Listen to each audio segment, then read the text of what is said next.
Cumprimento a igreja com a paz de nosso Senhor Jesus Cristo.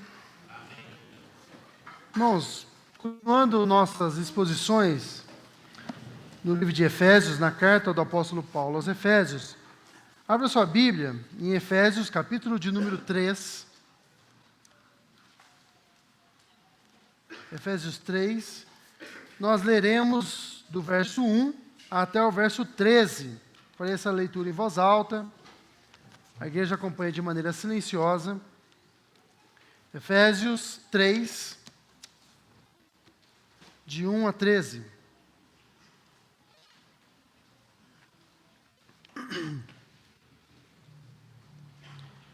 Eu lerei na versão da Revista e Atualizada, a versão que a gente normalmente usa aqui em nossa igreja. Tá bom? Ao meio da Revista e Atualizada. Diz assim a santa e bendita palavra do nosso Deus. Por esta causa, eu, Paulo, sou prisioneiro de Cristo Jesus, por amor de vós, gentios. Se é que tendes ouvido a respeito da dispensação da graça de Deus a mim confiada para vós outros. Pois segundo uma revelação, me foi dado conhecer o mistério, conforme escrevi há pouco, resumidamente.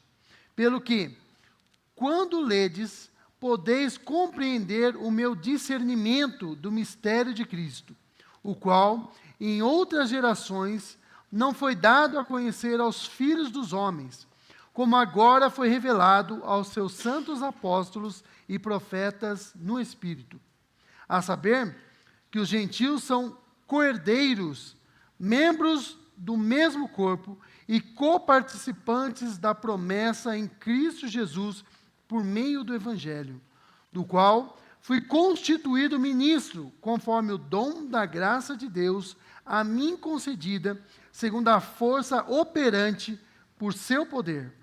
A mim, o menor de todos os santos, me foi dada esta graça de pregar aos gentios o Evangelho das insondáveis riquezas de Cristo, e manifestar qual seja a dispensação do mistério, desde os séculos, oculto em Deus, que criou todas as coisas, para que pela igreja a multiforme sabedoria de Deus se torne conhecida, agora dos principados e potestades nos lugares celestiais, segundo o eterno propósito que estabeleceu em Cristo Jesus, nosso Senhor, pelo qual temos ousadia e acesso, com confiança, mediante a fé nele.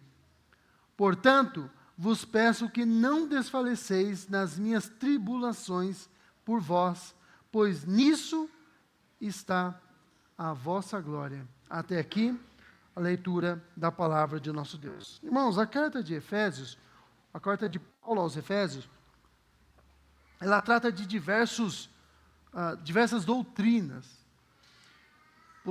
A gente já viu aqui, e você deve ter acompanhado, e talvez você saiba, e preste atenção, que ela trata da questão da doutrina da salvação.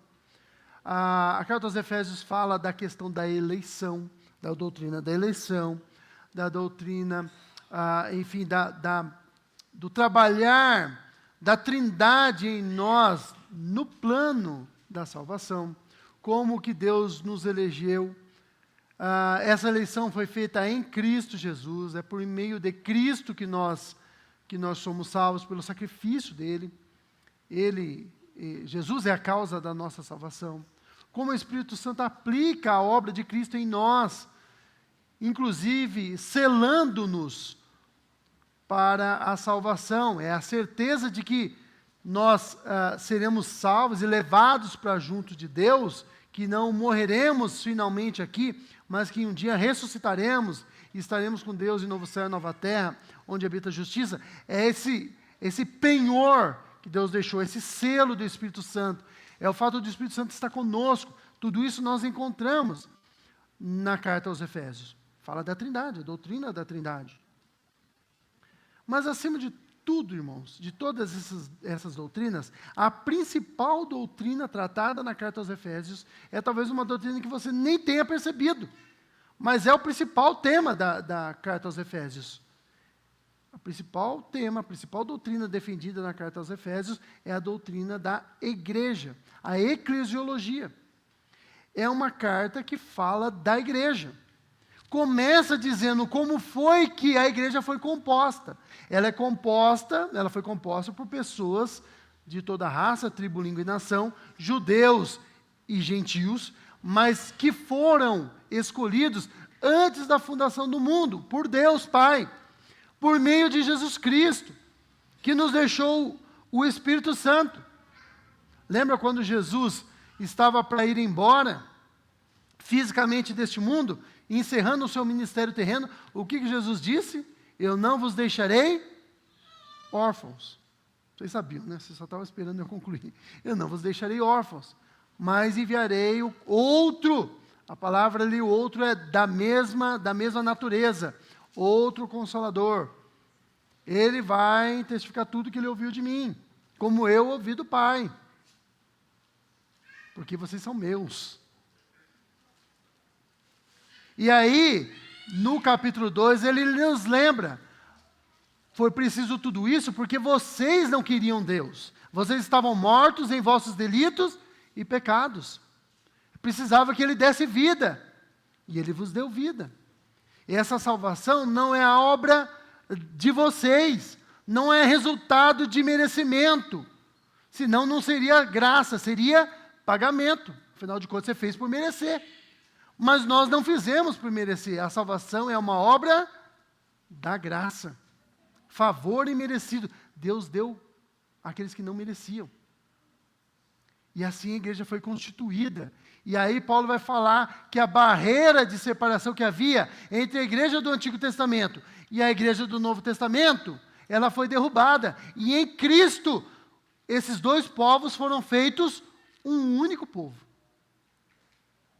E aí ele faz a analogia do corpo, faz a analogia do edifício. E quando chegamos no capítulo 3, Deus vai falar para nós do grande mistério.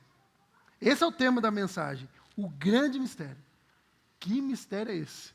Que coisa misteriosa. Por diversas vezes aqui no capítulo 3, a gente encontra essa palavra, o mistério. Eu não gosto muito de dar temas chocantes para a pregação, mas esse não tinha como escapar. É do grande mistério que esse capítulo está falando. Mas que mistério é esse? Bom, antes da gente chegar e ver que mistério é esse, porque eu quero continuar mantendo o mistério aí, nós precisamos lembrar do que está sendo falado, ou melhor, quem é que está escrevendo essa carta? Paulo está escrevendo essa carta. Vocês sabem disso, é a carta do apóstolo Paulo à igreja de Éfeso, aos Efésios. Em que circunstância Paulo está escrevendo essa carta? Ele está preso. Paulo está preso. Essa carta ela foi escrita depois da terceira viagem missionária. E vocês lembram o que aconteceu, né? Paulo, se vocês lerem o livro de Atos, vocês vão lembrar, tá? O apóstolo Paulo, ele volta para Jerusalém. Ele tinha sido avisado que ele seria preso. Mesmo assim, ele vai para Jerusalém, porque o aviso de que seria preso não é para que Paulo desistisse de ir para Jerusalém. Era só para que ele soubesse que ele seria preso. Os irmãos tentam dissuadi-lo. Paulo não vai para Jerusalém. Ele fala, mas eu vou. E você estaria com os irmãos dizendo a mesma coisa. Paulo, não vai, Paulo. Você já está sabendo que vai ser preso. Por que você vai? Mas importava que Paulo fosse para Jerusalém. Ele vai para Jerusalém. Os judeus pensam, quando ele está lá em Jerusalém, que ele colocou gentios dentro do templo. E aí Paulo é preso. Paulo é preso, os judeus querem matá-lo, os romanos acabam salvando Paulo ali de um linchamento, e aí Paulo vai sendo jogado de uma cadeia para outra, até que ele apela para César.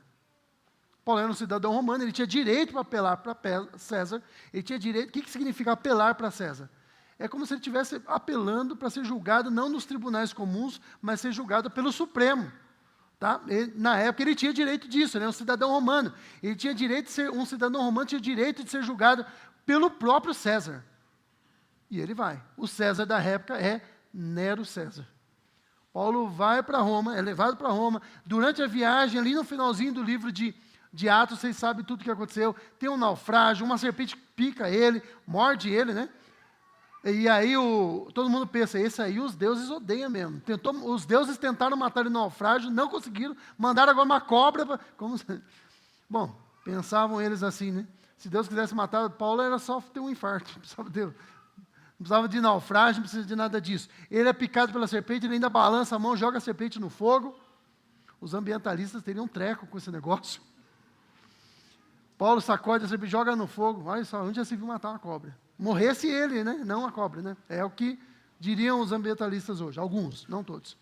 Paulo é levado, enfim, no final das contas, Paulo vai para Roma, chega lá, imagine, irmãos, o tamanho do Império Romano e quantas pessoas não apelavam para ser julgado pelo César. Isso levou um tempão. Paulo ficou 2 anos esperando para ser julgado. Enquanto isso, ele teve o direito de ficar preso domiciliarmente. Ele alugou uma casinha lá e ficou lá. Enquanto ele está preso, Paulo ele é vigiado por um soldado romano o tempo todo. Porque se ele fugisse, o soldado romano ele pagava com a vida. Ele estava preso junto com o soldado romano, e enquanto ele está preso, junto a um soldado romano, numa residência ali, ele pode receber pessoas. Imagine pessoas vindo ali de Roma visitar Paulo e ouvindo do apóstolo Paulo o evangelho. Além disso, Paulo ele dita as suas cartas. Quando a gente fala que Paulo ele é o escritor da carta, não significa que ele pegou com a mão dele e escreveu. Significa que ele é o autor da carta. Ele dita as cartas. E enquanto ele está ditando as cartas, o soldado romano está ouvindo o evangelho. Paulo, ele aproveita as oportunidades que ele tem. E não foi só a carta de Éfeso que foi escrita, mas ele escreve essa carta. Ele aproveita dessa possibilidade. Bom, e enquanto ele está escrevendo, e aquele soldado romano gentil está ouvindo ele falar da igreja, Paulo ele vai dizer agora do grande mistério. Imagine o soldado romano, imagine você sendo um soldado romano e ouvindo Paulo falando do grande mistério. E aí, se ele não estava prestando atenção, agora ele está. Imagina eu falar assim, gente, eu tenho um mistério, eu tenho uma fofoca para contar para vocês. Aí eu não gosto de fofoca, mas fala aí, o que é que você tinha para falar? É um mistério. O apóstolo Paulo tem um mistério para revelar. E que mistério é esse? A gente encontra um mistério, mas eu vou andar fora da sequência que Paulo adota por causa do nosso tema. Que mistério é esse? Paulo responde. A gente encontra isso do versículo 6 ao 8, que eu vou ler de novo para vocês. Que mistério é esse?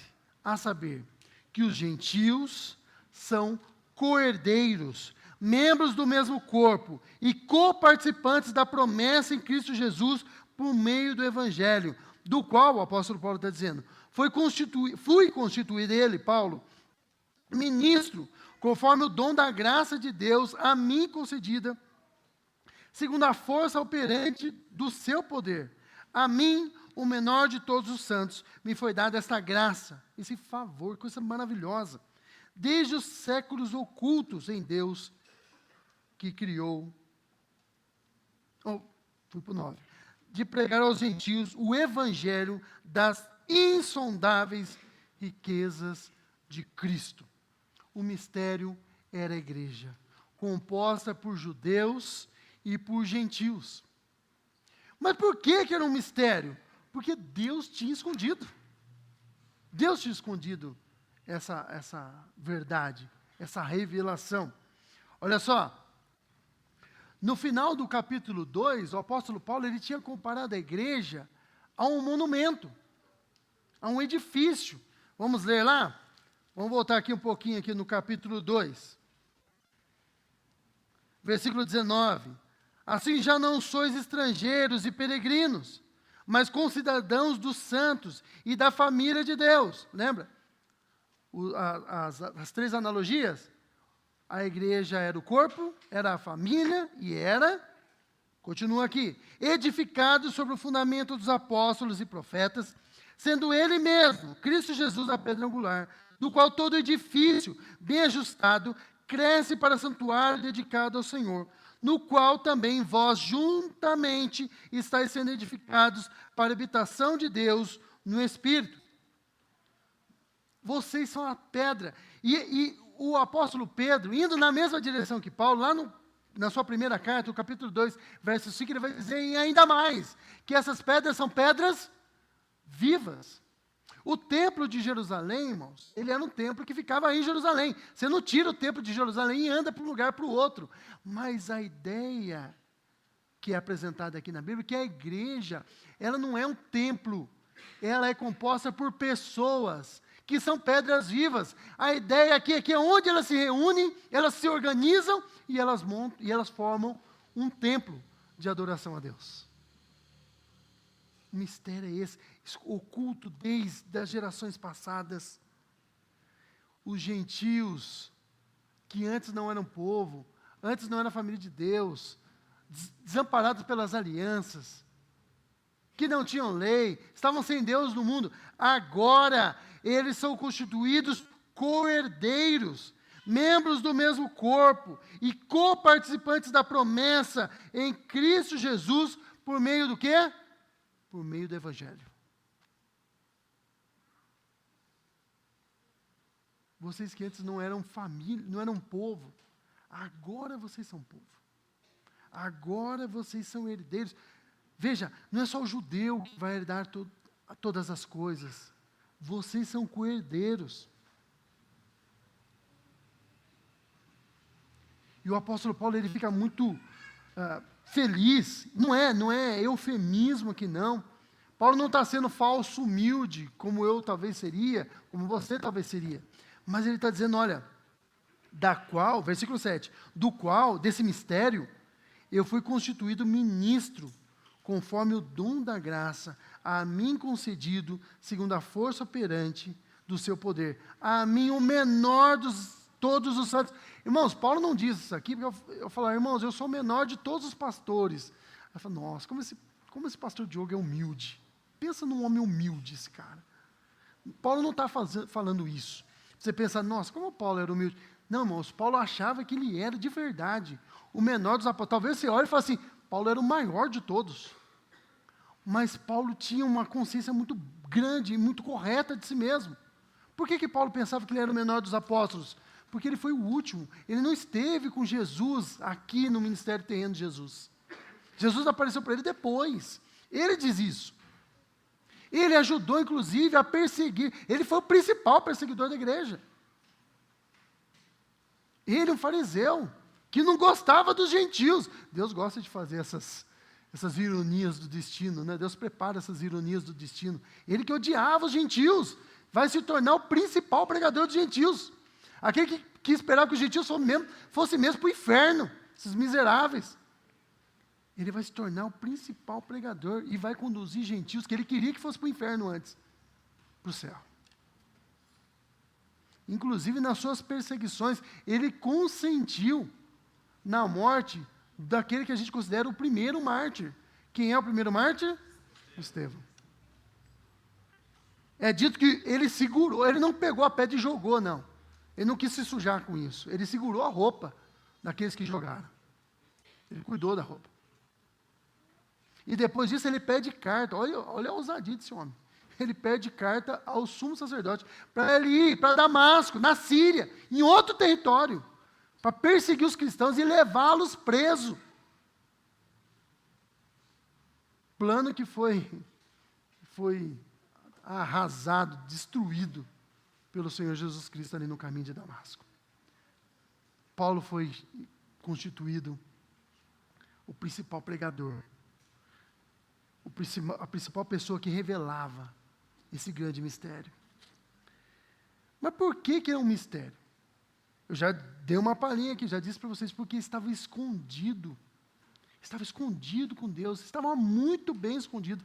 Estava tão bem escondido, irmãos, que foi preciso uma revelação. Olha aqui que a gente conta. Essa parte do porquê, a gente conta do verso 1 ao verso 5.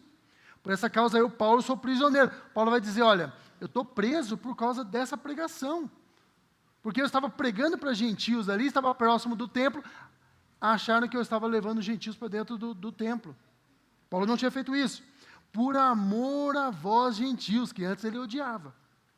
Se é que tendes ouvido a respeito, esse se é, não é uma dúvida não, tá? É que essa expressão se é, que às vezes você pode ter a impressão que, olha, se é que você fez isso, se porventura, não, a ideia aqui é mais do que, uma vez que, já que, Tá? Já que tens ouvido a respeito da dispensação da graça de Deus a mim confiada por vós outros. Por que a gente pode interpretar assim? Porque Paulo foi o que fundou essa igreja. Ele esteve lá, a igreja conhecia ele, eles sabiam. Tudo bem, haviam cristãos novos. Haviam pessoas que tinham sido convertidas depois que Paulo passou por lá. Já havia um tempo entre a viagem, o tempo que Paulo esteve lá na sua viagem missionária, lá em Éfeso, e o tempo que ele está escrevendo essa carta. Muita gente havia se convertido, pessoas que não conheciam Paulo. Mas é o que ele diz aqui, ó, se é que vocês ouviram, uma vez que vocês ouviram, porque as pessoas já tinham ouvido. Imagina. Você não contaria que o apóstolo Paulo passou pela sua igreja, esteve 2 anos com você, ensinando a respeito do Evangelho? É lógico que você contaria. Pelo qual ledes, pelo que, quando ledes, Paulo, versículo 3, pois segundo, é uma revelação, olha só, o mistério estava tão bem escondido, que foi preciso que Deus revelasse, foi preciso uma revelação. Pois segundo uma revelação me foi dado conhecer o mistério, conforme escrevi há pouco, resumidamente. Quando que Paulo escreveu resumidamente? Lá no capítulo 1 e no capítulo 2, já estava escrevendo resumidamente de tudo isso. Foi preciso uma revelação. Revelação, pastor? Revelação, irmãos. Como é que vocês acham que o Evangelho foi escrito? Não tinha a Bíblia ainda. Eu vi uma vez uma discussão de alguns católicos dizendo o seguinte, olha, nós comemoramos ontem a Reforma Protestante, né, que, na verdade, deveríamos ter comemorado na sexta-feira, dia 31, mas por questão de ser sexta, nós comemoramos ontem no sábado. Tá? E eles falando assim, um dos lemas da Reforma é o sola scriptura. E aí alguns católicos dizem o seguinte, nem a Bíblia endossa o sola scriptura. Por que eles falam isso? Porque a Bíblia, ela se vale de revelação. Aí a resposta para isso é claro, meu filho. Se não tinha nada escrito, como é que os caras iam escrever? Aonde eles iam se basear? Eles precisavam, naquele momento, de revelação. Agora, uma vez que a revelação está completa, você não precisa de novas revelações. Por que você não precisa de novas revelações? Porque tudo está revelado nas Escrituras. Mas naquele momento, não estava. Não é que não havia nenhum ensinamento disso. Não é que Isaías, Jeremias, Miqueias, Oséias, Moisés, não é que eles não tenham entendido isso. Não é que eles não sabiam que Deus planejava salvar. O Jonas que o diga, né? Não é que eles não sabiam, é que eles não entendiam desta maneira. Paulo vai dizer isso aqui, ó. Pelo que quando ledes, versículo 4, pelo que quando ledes, podeis compreender o meu discernimento do mistério de Cristo, o qual em outras gerações não foi dado a conhecer aos filhos dos homens, como agora foi revelado aos seus santos apóstolos e profetas no Espírito. Não é que eles não sabiam, mas eles não entendiam direito.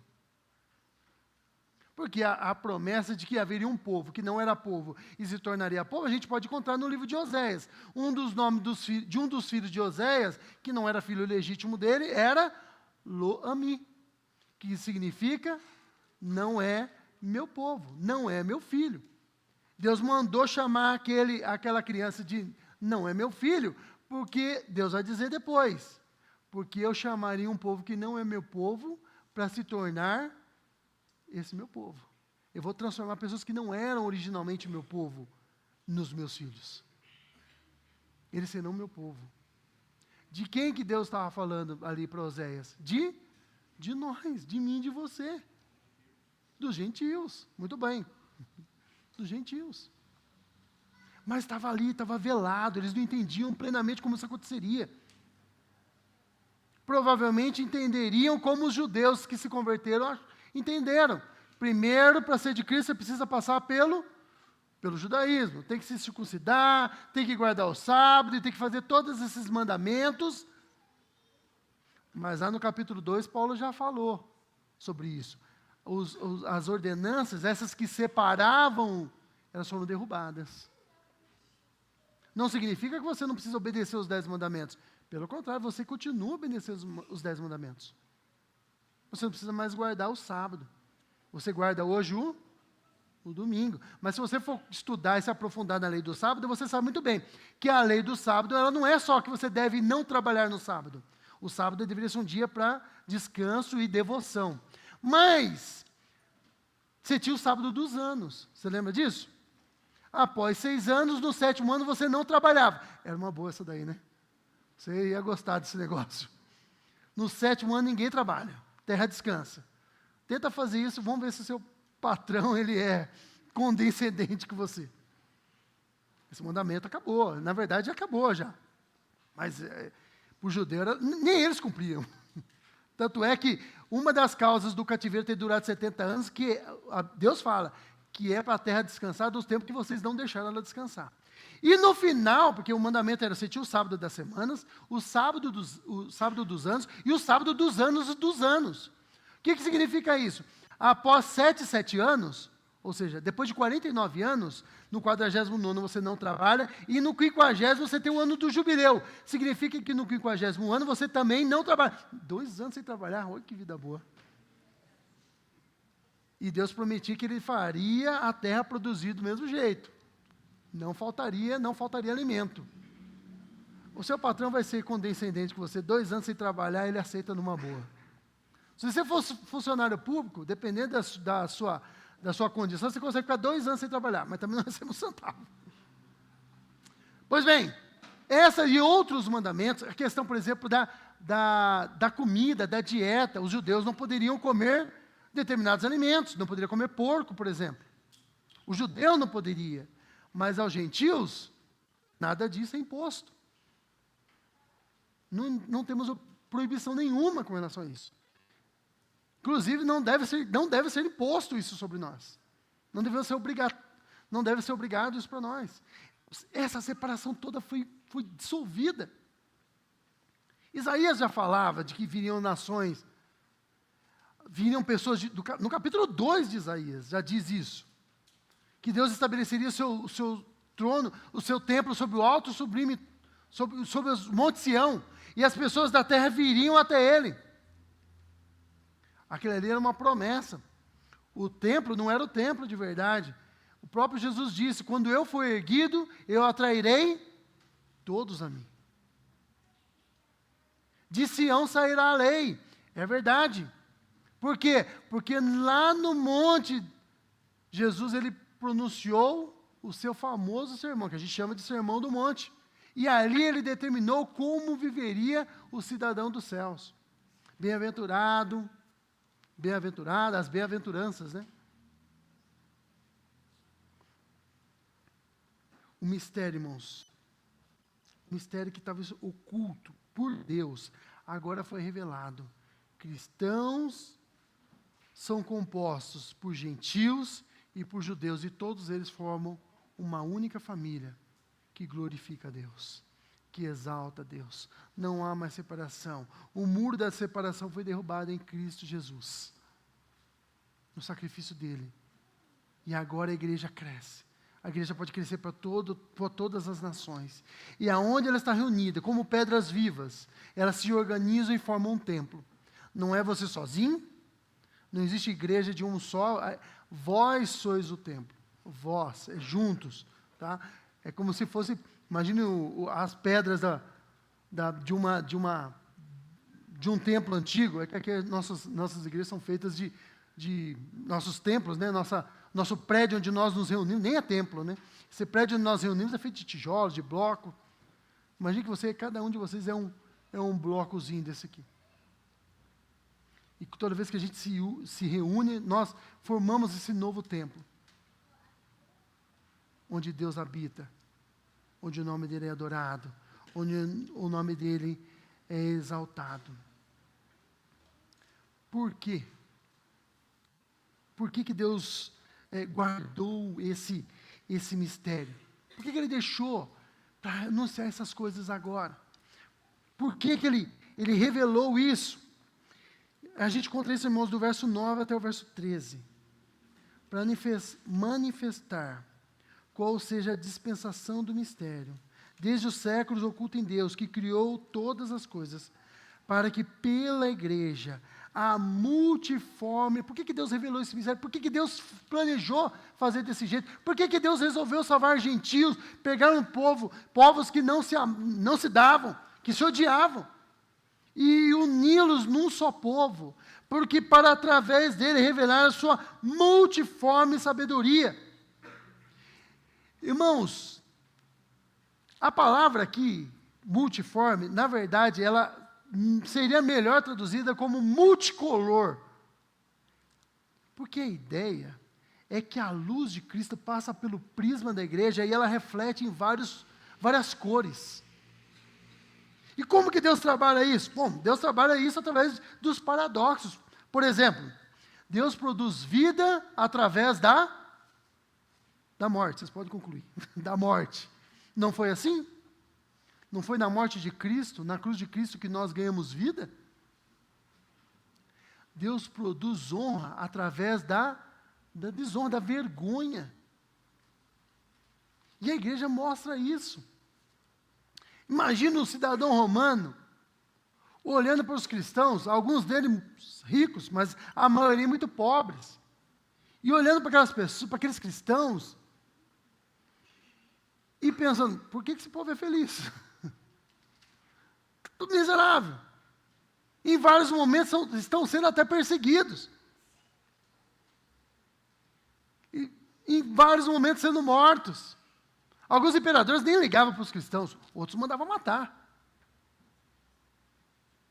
Mas através da vergonha, Deus revela a glória. Bênção por meio da maldição. Lembra o que o Antigo Testamento dizia daquele que era pendurado no madeiro? Maldito todo aquele que for pendurado no madeiro. Ser crucificado era símbolo de maldição. Mas Deus pegou em Cristo Jesus esse símbolo de maldição e se tornou um símbolo de bênção, irmãos. Na cruz de Cristo todos nós somos benditos. E a promessa feita a Abraão lá, milênios antes de Cristo, que nele, na descendência dele, seriam benditas todas as famílias da terra, foi cumprida em Cristo na sua morte e na sua ressurreição. Naquele que foi cantado aqui, o Cordeiro de Deus, que tira o pecado do mundo, o Agnus Dei, o Cordeiro de Deus. Para revelar essa multicolorida graça, que se revela em vários tons, em várias cores. Mas muito mais do que isso, irmãos, a multicor, a multiforme graça, a multiforme sabedoria de Deus é revelada na sua vida, individualmente, quando você vive o Evangelho aonde você está, quando você vive o Evangelho no seu trabalho, quando você vive o Evangelho entre os seus amigos, quando você vive o Evangelho perto da sua família. Eles vão te odiar, alguns vão te odiar, outros vão te respeitar. Mas quando você vive o Evangelho, quando você ama a Cristo mais do que tudo, quando da sua boca saem palavras que revelam alguém que está tranquilo, que é firme, que é sóbrio, não no sentido apenas da sobriedade, do oposto da bebida, né? O oposto da embriaguez, mas a sobriedade naquilo que você fala, no seu falar, no seu agir. Você revela Cristo. Esses dias eu disse que eu fui trocado de setor de trabalho, onde eu trabalho. Na verdade, eu não fui trocado, eu troquei. Eu aceitei um convite e fiz o teste lá, passei e estou trabalhando na diretoria de ensino. E aí o pessoal estava falando de um pastor lá, falando mal de um pastor, e eu falei assim, olha, eu sou pastor, e eu não faço nada disso. Aí a colega falou assim, nossa, é pastor? Eu falei, sou. Ela falou, então eu tenho que tomar cuidado com as coisas que eu falo. Eu falei, exatamente, tome mesmo. Tome muito cuidado com as coisas que você fala. É que senão você fica julgando. Eu falei, julgo mesmo. Estou aqui quieto e julgando na minha cabeça. Ela falou, misericórdia. Que o mundo saiba, irmãos, que nós somos cristãos, e ao fazer isso, nós revelamos a multicolorida luz de Cristo, porque a luz de Cristo está aí, e ela passa pelo... Vocês já viram como é que é a luz passando pelo prisma? Se não viram, depois vocês vão ver na internet. A luz branca, ela quebra em as cores do arco-íris. E até aquelas que você não enxerga do arco-íris, né? O infravermelho, o ultravioleta, e outras se tiverem, talvez. É isso que a igreja, é isso que Deus faz, através da igreja. Revelando ao mundo a sua sabedoria. E olha que legal, irmãos, porque a gente precisa continuar lendo, olha. 10, né? Para que pela igreja a multiforme sabedoria de Deus se torne conhecida. Não só das pessoas, mas dos principados e potestades que estão aonde? Então não é qualquer potestade, não é poderes humanos, não é poderes daqui da terra, mas nos lugares celestiais. Sabe por quê, irmãos? Porque os anjos olham e falam, eu nunca pensei que seria assim. Vocês já leram aquele texto de Hebreus que fala que os anjos intentariam pregar o evangelho? Mas ali, a palavra correta não é intentar no sentido de querer, mas intentar no sentido de querer entender. Porque você imagina, irmãos, os anjos olhando para o Deus Santo, eles têm uma visão muito melhor de Deus, eles estão numa posição diferente da nossa, eles são santos, e eles olham e veem tudo que Deus fez. Como é que pode? Deus morreu por aquele povo miserável lá, por que Deus fez isso? E eles não compreendem o evangelho, então o anjo não queria pregar o evangelho, ele nem entende o evangelho. Mas na medida que Deus vai manifestando a sua graça, a sua sabedoria em nós, através da igreja, salvando pecadores, redimindo pecadores, os anjos vão percebendo como Deus é sábio, como Deus é grande, como Deus é melhor do que eles. Eles não compreendem, mas através da igreja, a multiforme sabedoria de Deus é revelada não só aqui, mas até mesmo a essas potestades, a esses anjos.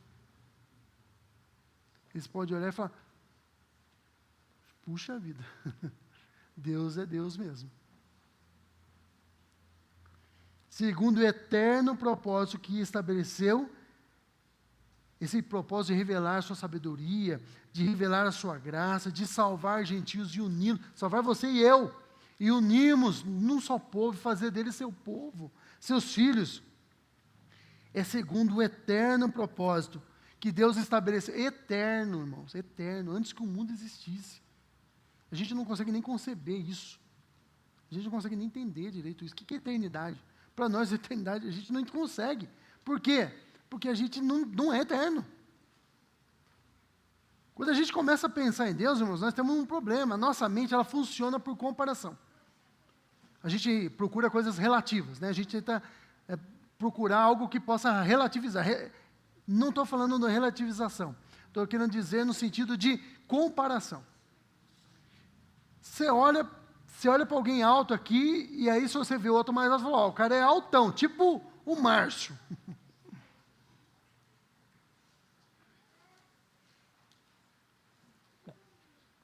Agora, quando você vai para Deus, com quem que você vai comparar?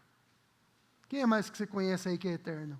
Hoje pela manhã nós estávamos estudando o livro de Jó, e nós estávamos lendo ali o capítulo 39, 40, enfim, de Jó. E no capítulo 39 de Jó, Deus fala assim, Jó, fala para mim onde você estava quando eu encerrei os fundamentos da terra e tudo mais. Fala aí, porque talvez você tenha. Deus ainda tira um barato da cara do Jó. Talvez você tenha idade suficiente para me dizer. Talvez você já estivesse vivo lá. Já existisse lá. E o Jó, depois do final disso tudo, ele vai dizer, Senhor, eu falei do que eu não entendia. Põe a minha boca e me calo, porque eu não sei, eu não entendo essas coisas. Quem que a gente tem que é eterno? Mas esse Deus que é eterno, teve um eterno propósito, que Ele estabeleceu eternamente em Cristo Jesus nosso Senhor. Pelo qual, por intermédio de Jesus, nós temos ousadia e acesso com confiança, mediante a fé nele. Vocês vão lembrar o que Paulo está querendo dizer aqui. No Antigo Testamento, você não, que você é gentil, que você não ia mesmo. Mesmo que o gentil não podia passar da muralha ali do templo. O judeu comum não entrava dentro do templo propriamente dito. Você tem a muralha externa, que já é considerada ali a área do templo. Pátio, ali no pátio onde ficava o altar de sacrifícios, a pia do lavatório. Depois você tem o templo, a construção, propriamente dito, fechada, com teto. O judeu não podia entrar ali, só entrava os sacerdotes. E ali dentro do templo, o templo era composto por dois cômodos. Um cômodo maior, que era chamado de lugar santo. E ali você tem uma separação, com uma cortina. Dentro daquela cortina você tem a Arca da Aliança. E ali onde está a Arca da Aliança, você tem o cômodo chamado Santo dos Santos, o Santíssimo. Era ali que uma vez por ano a glória de Deus descia e o sumo sacerdote oferecia incenso diante de Deus. E se ele entrasse ali, numa situação que Deus não aceitasse, morria. Não havia acesso a Deus. O acesso, ele era intermediado por várias pessoas. Você não podia oferecer sacrifício a Deus. Os sacerdotes ofereciam, Deus não aceitava. Se você fizesse, ele te matava. Mas agora em Cristo Jesus, irmãos, na morte de Cristo, o que aconteceu com aquele véu que separava o lugar santo do Santíssimo? Ele rasgou de alto a baixo. E agora, as pessoas que não podiam ter acesso, os judeus que não podiam ter acesso a Deus. Não só o judeu, como o gentil, que aí era pior ainda. Ambos têm acesso a Deus, irmãos. Você, quando fecha os seus olhos e eleva a sua mente até Deus, você entra no lugar mais santo do mundo. Você está no Santo dos Santos, na presença de Deus, e você sai vivo de lá. Sabe por que você sai vivo? Por causa do único e verdadeiro caminho que os escritores hebreus. Esse texto aqui, ele tem um eco lá em Hebreus, que diz que nós temos ousadia, pelo novo e vivo caminho, pelo sangue de Cristo, de entrar no Santo dos Santos. Você faz isso quando você ora.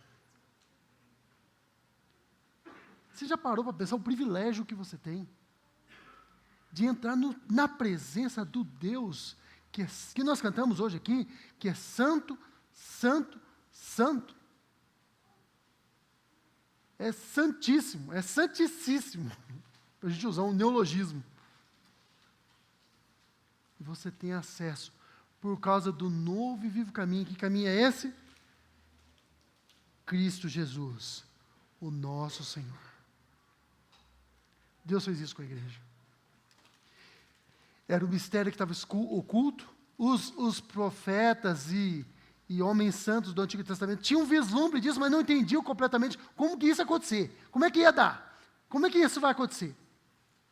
Mas através de Paulo, não só ele, mas de outros, o primeiro a pregar para gentil, inclusive, foi Pedro. E ele teve que prestar conta para a igreja de Jerusalém por causa disso. O mistério foi revelado.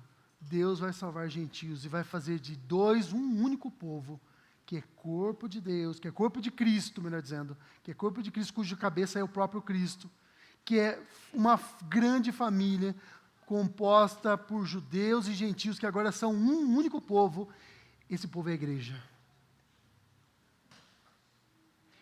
E é um edifício, porque aonde nós estamos, nós nos juntamos, as pedrinhas vão se subindo, juntando uma a outra e constituindo um local onde Deus habita. E nós separadamente ou individualmente. Quando estamos separadamente e individualmente, né? Coletivamente e individualmente, nós revelamos Cristo, a multiforme sabedoria de Deus, a multicolorida sabedoria de Deus. A luz de Cristo, ela passa por nós e ela ilumina o mundo. Enche o mundo de cor, enche o mundo de sabor, enche o mundo de alegria. As pessoas podem ver Cristo em nós, através da pregação do Evangelho, porque você tem que pregar o Evangelho. Através das suas atitudes, que colaboram com a pregação do Evangelho. As duas coisas se unem assim, ó. Você dá um bom testemunho, e esse bom testemunho reforça a pregação dos seus lábios. Porque se o seu testemunho não acompanhar, se estiver divorciado da pregação do Evangelho. Então as pessoas vão ouvir e vão falar assim, é um hipócrita. Mas quando as duas coisas andam juntas, eles podem até achar que você é hipócrita. Mas você pode dizer para eles assim, ó, pode vir junto com nós, porque sempre cabe mais um hipócrita. É um bando de pecadores e sempre cabe mais um. A igreja é o lugar onde Deus manifesta a sua bênção. É um lugar onde nós aprendemos o Evangelho. É um lugar que nós nos reunimos para adorar. Coisas boas e coisas alegres sempre são feitas em conjuntos. Quando você está muito feliz, o que você faz? Eu passei esses dias aí, eu fiz o teste para entrar no mestrado. Não foi tão difícil, mas tinha o seu grau de dificuldade. Eu passei, vou começar. Quando eu falei, passei no mestrado, a pessoa falou assim, nossa, já se formou? Quando é a formatura? Eu falei, não, passei para entrar. Mas quando eu passei, eu printei a tela lá, mandei para a Priscila, mandei para o Nicolas, mandei para os amigos meus. Se você não recebeu, vou mandar lá no grupo. Mandar no grupo, você falar, mas como assim não mandou para mim? Não sou amigo? Vou mandar no grupo, vocês se alegrarem comigo. A gente quer contar para todos, estou contando para vocês agora. Porque a gente, quando tem coisa legal, irmãos, coisa boa, a gente quer comemorar juntos. Porque a alegria nossa tem que ser a alegria do outro. É na igreja que Deus faz todas essas coisas. O rapazinho, o menininho vai crescendo, daqui a pouco ele começa a namorar, a gente fica feliz, é filho do outro, mas a gente está feliz. É como se fosse o nosso filho. E aí ele vai casar, a gente fica feliz, puxa, vai casar, que legal. Puxa vida, eu lembro dele pequenininho aqui, correndo em volta dos bancos. Toma cuidado, meus irmãos, tem criança ali descascando o banco, escrevendo no banco da igreja. Eu lembro dele pequenininho, descascando o banco da igreja, agora é casado. Não é para descascar o banco da igreja, não, estão escrevendo aí no banco da igreja. Colando chiclete, não faz um negócio desse, pelo amor de Deus. Eu lembro dele pequenininho, aprontando, agora aí um moço, um homem. Cresceu, vai casar. Coisa da família, coisa de família da fé. E a nossa alegria transborda e as pessoas vêm. E nós podemos agora, por causa de Cristo, individualmente e coletivamente, juntos e separados, chegar até a presença santa do Deus Santo, Santo, Santo. Na presença dele, anjos, os querubins, cobrem o rosto e os pés. E nós entramos na presença dele com ousadia. Não precisa ter medo, a gente pode entrar tranquilos, sabendo que nós vamos sair vivos da presença dele.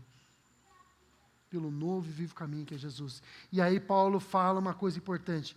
Portanto vos peço, versículo 13, ele acabando essa sessão, que não desfaleçais nas minhas tribulações. Olha, vocês estão tristes porque eu estou preso, porque eu estou passando por tribulação e tudo mais. Não se desfaleça. Por quê? Porque eu considero pregar para vocês, os gentios, os efésios eram gentios. Eles podiam ler essas coisas e falar assim, puxa vida, Paulo está preso por minha causa. Paulo fala, não desfaleça, fazer isso, revelar isso, pregar esse evangelho de Cristo. Revelar a multiforme, multicolorida sabedoria de Deus é uma alegria para mim.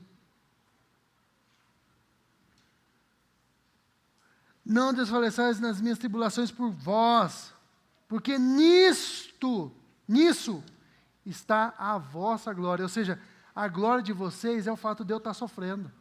Vocês são tão importantes que é preciso que eu sofra pelo bem de vocês. Paulo podia dizer isso. Ele fez, em Filipenses 1, 21, Paulo diz, algo semelhante, escrevendo a carta aos Filipenses, versículo 21 do capítulo 1, porque o viver para mim é Cristo e o morrer, lucro. E aí no 22, o que ele diz? Mas dos dois lados eu me sinto como que puxado por um cabo de guerra, porque de um lado eu quero estar com Cristo, para mim é muito melhor, eu queria estar com Cristo agora. Mas por outro lado, Paulo fala, acho que por bem de vocês, eu acho que eu ainda preciso ficar.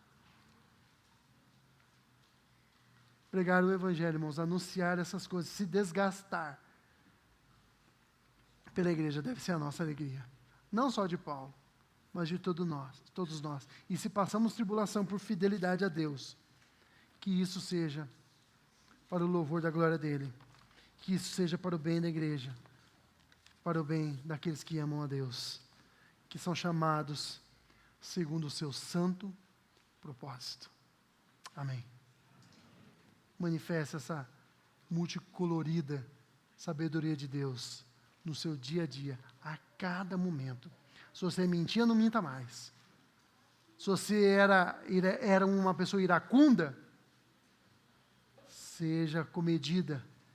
Se você era sal grosso, seja um sal refinado, para dar tempero, dar sabor e não salgar demais.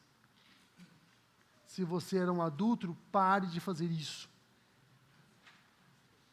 Ame a Cristo, revele a luz dele a este mundo.